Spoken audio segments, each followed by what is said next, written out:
Isang pinagpalang araw sa inyong lahat. Tayo po'y magninilay sa salita ng Diyos, ang pinagmumulan ng awa at tawa ng ating buhay, ang salitawa. My dear brothers and sisters, in our gospel reading today, we hear about the beginning of Jesus' public ministry.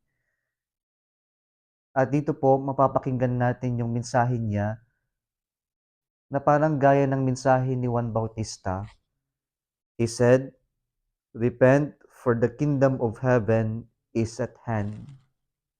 Una po, it is about the kingdom. John the Baptist preached about the kingdom of God. But here, in the preaching of John the Baptist,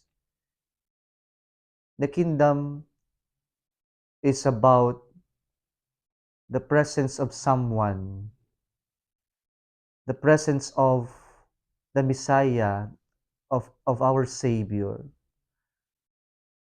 Unlike in the preaching of our Lord, the kingdom of heaven,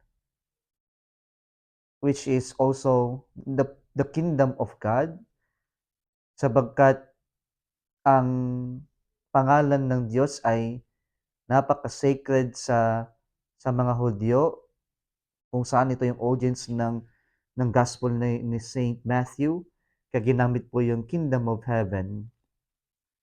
But here Jesus is not referring of someone else's presence, but he's telling us that the kingdom is present through him, that the kingdom is at hand because he is in their midst. He is the kingdom. Kaya po tinatawag din ito na autobasilia, that Jesus himself is the kingdom in person.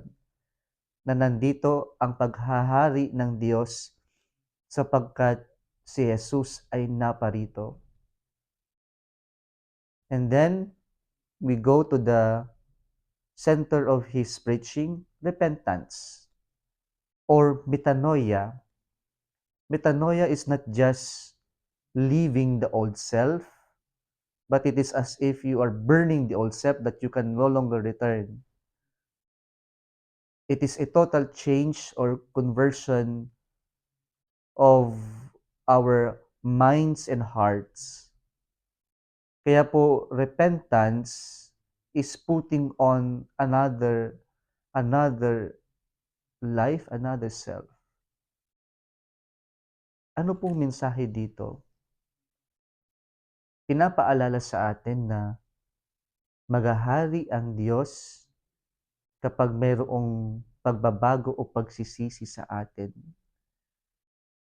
Ibig sabihin po nun ay yung pagpapakumbaba natin na ma-recognize yung epiphany of the Lord. And so, we can therefore say, there is no epiphany for the proud, for the arrogant. Epiphany is only possible for those who humble themselves. Kaya ang paghahari ng Diyos ay makikilala lamang ng mga nagpapakumbaba, ng mga kayang kilalanin na hindi tayo ang hari pero ang Diyos. And so, my dear brothers and sisters, maganda po na pagnilayan natin ngayon. Are we humble enough to acknowledge the presence of God in our midst? Not only in good times, but also in times that we are sick, we are suffering, that we are in pain.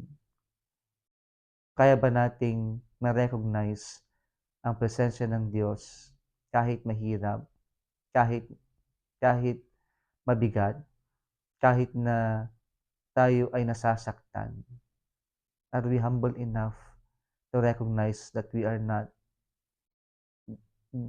the God, we are not the King, but it is always the Lord. It is only the Lord. Sana ito yung ating baon sa araw na ito. yung magpakumbaba tayo at kilalanin natin na hindi tayo ang sentro, hindi tayo ang Diyos, at higit sa lahat, hindi tayo ang hari ng sanlibutan. Kung nagustuhan mo ang video na ito, huwag kalimutang mag-like, share at mag-subscribe sa Salitawak Facebook page at YouTube channel. Muli isang pinagpalang araw sa inyong lahat.